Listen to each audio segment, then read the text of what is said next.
ഞാൻ ഈ അന്വേഷണത്തെ രാഷ്ട്രീയ പ്രേരിതം എന്ന നിലയിൽ തന്നെയാണ് സമീപിക്കുന്നത്. അതിന് രണ്ട് കാരണങ്ങളുണ്ട്. ഒന്ന്, ഷോൺ ജോർജ് ഇന്നത്തെ ഈവനിംഗ് ഷോയിൽ തന്നെ ഈ കേസ് കൊടുക്കുന്ന പശ്ചാത്തലം വിശദീകരിക്കുന്നുണ്ട്. അതൊരു പേഴ്സണൽ വെഞ്ചൻസ് ആണ്. രാഷ്ട്രീയ പ്രേരിതം എന്നതിനും അപ്പുറത്തേക്ക് വ്യക്തിപരമായൊരു വൈരാഗ്യം. ഷോൺ ജോർജ് വ്യക്തിപരമായ വൈരാഗ്യമുണ്ട്, ഇനി കേന്ദ്ര സർക്കാർ രാഷ്ട്രീയ വൈരാഗ്യമുണ്ടെന്ന് പറഞ്ഞാൽ പ്രശ്നം തീർന്നു. അപ്പോൾ രാഷ്ട്രീയ വൈരാഗ്യമുണ്ട് എന്ന് പറഞ്ഞ പ്രശ്നം ഇതുവരെ പറഞ്ഞിട്ടില്ല.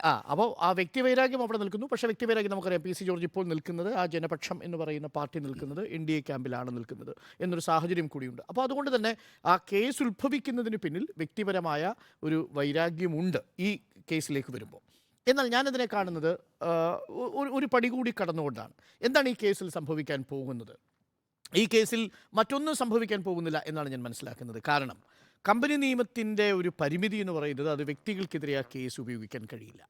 ഇപ്പോൾ നമ്മൾ പറഞ്ഞതുപോലെ പിണറായി വിജയനെതിരെയോ ഏതെങ്കിലും തരത്തിൽ വീണാ വിജയൻ കൺസൾട്ടൻസി വാങ്ങിയ കേസിലോ ഈ പറയുന്ന കമ്പനി നിയമം ഉൾപ്പെടുത്താൻ കഴിയില്ല. എക്സാലോജിക് എന്ന് പറയുന്ന കമ്പനിയും CMRL എന്ന കമ്പനിയും KSIDCയുമാണ് നിലവിൽ അന്വേഷണ പരിധിയിൽ വരുന്നത്. ഇതിൽ KSIDCക്ക് ലാഭവിഹിതം കുറച്ചു എന്നതാണ് പ്രധാനപ്പെട്ട ഒരു ആരോപണം പറയുന്നത്. പക്ഷേ ഇന്റരിം സെറ്റിൽമെന്റ് റിപ്പോർട്ട്, അതായത് KSIDCക്ക് 14% ഷെയർ ഉണ്ട് CMRL. അപ്പോൾ CMRL ഇൻഫ്ലേഷൻ വരുത്തിയാൽ, എക്സ്പെൻസ് ഇൻഫ്ലേഷൻ വരുത്തിയാൽ അത് സ്വാഭാവികമായും KSIDCക്ക് കിട്ടേണ്ട 14 ഷോൺ ജോർജ് അടക്കമുള്ള ഉന്നയിച്ചു. അതാണ് ഈ കേസ് പ്രധാനപ്പെട്ട പരാതിയിൽ ഉന്നയിച്ചു. അതാണ് ഇപ്പം സുജയ ആവർത്തിച്ച്. പക്ഷേ അവിടെ രസകരമായ ഒരു കാര്യം, ഷോൺ ജോർജ് പറഞ്ഞതാണ്. പക്ഷെ അതിനകത്തൊരു അപകടമുണ്ട്. കാരണം എന്താണെന്ന് വെച്ചാൽ, എന്തിനാണ് യഥാർത്ഥത്തിൽ കേൾക്കൂ, എന്തിനാണ് ഈ എക്സ്പെൻഡിച്ചർ ഇൻഫ്ലേഷൻ നടത്തിയത് CMRL കമ്പനി? ഈ ഇൻഫ്ലേഷൻ നടത്തിയത് ടാക്സ് ഇവേഷൻ വരുത്താൻ വേണ്ടിയിട്ടാണ്. ടാക്സ് ഇവേഷൻ എന്ന് പറഞ്ഞാൽ എന്താ? ആ ടാക്സ് ഇവേഷൻ മൂലം ആരുടെ പ്രോഫിറ്റാണ് കൂടുക? കമ്പനിയുടെ പ്രോഫിറ്റാണ് കൂടുക. അത് കമ്പനിയുടെ പ്രോഫിറ്റ് കൂട്ടാൻ വേണ്ടി ടാക്സ് ഇവേഷൻ നടത്തി എന്ന് പറയുമ്പോൾ ലാഭവിഹിതം എങ്ങനെ കുറയും? ഇതിൽ ചെലവ് പെരുപ്പിച്ച് കാട്ടുമ്പോൾ, അതായത് ടാക്സബിൾ അല്ലാത്ത സാർ, നിങ്ങൾ ഇൻഫ്ലേഷൻ വരുത്തിയാൽ, എക്സ്പെൻഡിച്ചർ ഇൻഫ്ലേഷൻ വഴിയാണല്ലോ ടാക്സ് ഇവേഷൻ വരുത്തുന്നത്. നിങ്ങൾക്ക് 100 രൂപയുടെ ലാഭം ഉണ്ടാക്കാൻ വേണ്ടി 50 രൂപയുടെ ചെലവ് നിങ്ങൾ പെരുപ്പിച്ച് കാണിച്ചു. അപ്പോൾ 100 രൂപയുടെ ലാഭം ഉണ്ടാക്കാനാണ് കമ്പനി അത് ചെയ്തത്. അങ്ങനെയല്ല, ഞാൻ പറയുന്നത് ആ ആർഗ്യുമെന്റ് തന്നെ itself is logically counter productive. അതല്ല ഇവിടെ അന്വേഷിക്കുന്നത്. നിലവിൽ 447 എന്ന് പറയുന്ന ഒരു സെക്ഷൻ ഉണ്ട് കമ്പനി നിയമത്തിന്റെ. 2013 കമ്പനി നിയമത്തിന്റെ വിവിധ വകുപ്പുകൾ അനുസരിച്ചുള്ള അന്വേഷണങ്ങളെല്ലാം 206 വകുപ്പ് പ്രകാരമുള്ള അന്വേഷണമാണ് ആദ്യഘട്ടത്തിൽ നടന്നത്. 206 പ്രകാരം അന്വേഷണം എന്ന് പറയുന്നത് രേഖകൾ വിളിച്ചു വരുത്തുകയാണ്. ആര് വിളിച്ചു വരുത്തുന്നു? Registrar of companies. 2 registrar of companies ആണ് ഈ കേസിൽ പ്രാഥമിക അന്വേഷണം നടത്തിയത്. ഒന്ന് ബാംഗ്ലൂരിലുള്ള രജിസ്ട്രാർ ഓഫ് കമ്പനീസ്. ആ രജിസ്ട്രാർ ഓഫ് കമ്പനി ഏതന്വേഷണം നടത്തി? എക്സാലോജിക്കിന്റെ രേഖകൾ ആവശ്യപ്പെട്ടു. അതേസമയം തന്നെ എറണാകുളത്തെ രജിസ്ട്രാർ ഓഫ് കമ്പനി ആവശ്യപ്പെട്ടത് CMRLന്റെയും KSIDCയുടെയും വിവരങ്ങളാണ്. അതിൽ KSIDC വിവരം കൊടുത്തിട്ടില്ല എന്നാണ് ഉത്തരവിൽ പറയുന്നത്. അല്പസമയം മുമ്പ് അഡ്വക്കേറ്റ് K. അരുൺകുമാർ പറഞ്ഞത് ജനുവരി 3-ാം തീയതി രജിസ്ട്രേഡ് പോസ്റ്റായിട്ട് തന്നെ KSIDC മറുപടി നൽകിയിരിക്കുന്നു. ആ മറുപടിയിൽ പക്ഷേ കണ്ടന്റ് ഇല്ല എന്നുള്ളതാണ്. ഉത്തരവിൽ പറയുന്നത് മറുപടി നൽകിയിട്ടില്ല എന്നുള്ളതാണ്. അപ്പം ജനുവരി 3-ാം തീയതി KSIDC മറുപടി നൽകിയിട്ടുണ്ടെങ്കിൽ ആ വാദം അവിടെ അവസാനിച്ചു. ഇനി CMRLന്റെ കാര്യത്തിൽ ഈ 206 പ്രകാരമുള്ള അന്വേഷണമാണ് നടന്നത്. ആ അന്വേഷണത്തിലാണ് വേഗ് ആൻഡ് ഇവേസീവ് എന്നാണ് പറഞ്ഞിരിക്കുന്നത്. വേഗ് എന്ന് പറഞ്ഞാൽ അവ്യക്തം, ഇവേസീവ് എന്ന് പറഞ്ഞാൽ ഒഴിഞ്ഞു മാറുന്നു എന്നുള്ളതാണ്. പക്ഷേ എന്താണ് പരാതിക്കാരുടെ ആവശ്യം?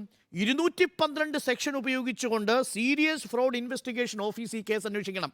അതാണ് പരാതിക്കാരനായ ഷോണിന്റെ ആവശ്യം. പരാതിക്കാരെ മുഴുവൻ ആളുകളും, ഷോൺ മാത്രമല്ല 2 CA കൂടി ഉണ്ട് ഈ കേസിൽ എന്നാണ് ഞാൻ മനസ്സിലാക്കുന്നത്. PR ശിവശങ്കർ പറഞ്ഞത് അങ്ങനെയാണ്, നേരിട്ട് എനിക്കറിവില്ല. അങ്ങനെയാണെങ്കിൽ 212 സെക്ഷൻ 212 പ്രകാരം ഗുരുതരമായ ഫ്രോഡ് ഈ കേസിൽ, ഫ്രോഡുലൻസ് ഈ കേസിൽ നടന്നിട്ടുണ്ടെന്നും ഈ സീരിയസ് ഫ്രോഡ് ഇൻവെസ്റ്റിഗേഷൻ ഓഫീസ് അന്വേഷിക്കണമെന്നും പറഞ്ഞു നൽകിയ പരാതി തള്ളി. പകരം എന്ത് ചെയ്തു? 210 പ്രകാരം ഈ കോർപ്പറേഷൻ കാര്യ മന്ത്രാലയത്തിന് അഥവാ കമ്പനി കാര്യ മന്ത്രാലയം 210 പ്രകാരം അന്വേഷിക്കാൻ തീരുമാനിച്ചു. ഷോണിനോട് ഞാൻ ചോദിച്ചു. അപ്പോൾ ഷോൺ പറയുന്നത് വെച്ച് കഴിഞ്ഞാൽ അങ്ങനെ സാധിക്കുമെന്നാണ്. നേരിട്ട് സീരിയസ് ഫ്രോഡ് ഇൻവെസ്റ്റിഗേറ്റിംഗ് ഓഫീസിൽ. അപ്പോൾ ഇതിപ്പോൾ എന്താ സംഭവിക്കുന്നത്? ഇത് ഏതൊരു പൗരനും കൊടുക്കാവുന്ന പരാതിയാണ്. നിങ്ങൾക്ക് എങ്ങനെ പരാതി? ഷോണിന് കൊടുക്കാൻ പറ്റുന്നത് KSIDCയുടെ പരാതിയിൽ മാത്രമാണ്. അതാണ് ഞാൻ പറയുന്നത് രണ്ടാമത്തെ കാര്യം. അപ്പോൾ അതാണ് ആദ്യത്തെ പ്രധാനപ്പെട്ട കാര്യം. രണ്ടാമത്തത്, ഇതിൽ പരാതി എങ്ങനെ നിൽക്കുക? ഇതിൽ ഈ സെക്ഷൻ 447 പ്രകാരം ഇതിൽ 3 തരത്തിലുള്ള ഫ്രോഡിനെസിനെ കുറിച്ച് പറയുന്നുണ്ട്. ഒന്ന്, ഈ കമ്പനി ഒരു റോങ്ഫുൾ ഗെയിൻ ഉണ്ടാക്കിയിട്ടുണ്ടാവണം എന്ന് ആർക്ക് പരാതി ഉണ്ടാവണം? ആ കമ്പനിയുടെ ഡയറക്ടർ ബോർഡിലെ അംഗങ്ങൾക്ക് പരാതി ഉണ്ടാവണം. അല്ലെങ്കിൽ റോങ് ലോസ് ഉണ്ടാക്കിയിരിക്കണം. അതും ഡയറക്ടർ ബോർഡിലെ ഷെയർ ഹോൾഡേഴ്സിനായാലും അതാവാം. അതാ KSIDC അല്ലേ? KSIDCയുടെ കാര്യത്തിൽ അങ്ങനെ സംഭവിച്ചിട്ടില്ലെങ്കിൽ ആ പരാതി നിൽക്കില്ല. അതാണ് ഞാൻ ആദ്യം പറഞ്ഞ കണ്ടന്റ്.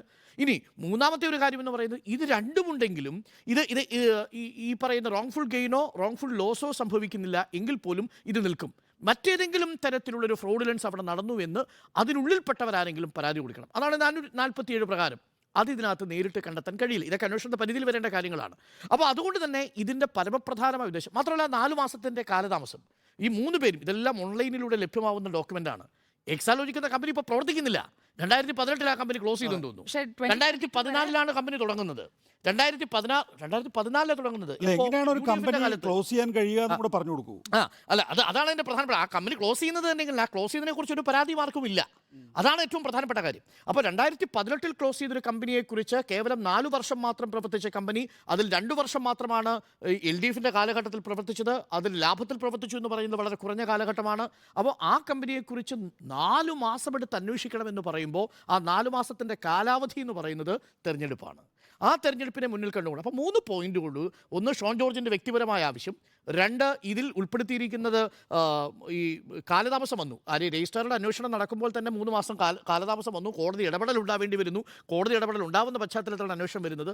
മൂന്നാമത്തത് ഈ 4 മാസം എന്ന് പറയുന്ന കാലാവധി. ഇത് കൊണ്ട് തന്നെ അതിനകത്തൊരു രാഷ്ട്രീയ പ്രേരിതമാണ് നിലവിലെ അന്വേഷണം എന്നാണ് ഞാൻ കണക്കാക്കുന്നത്.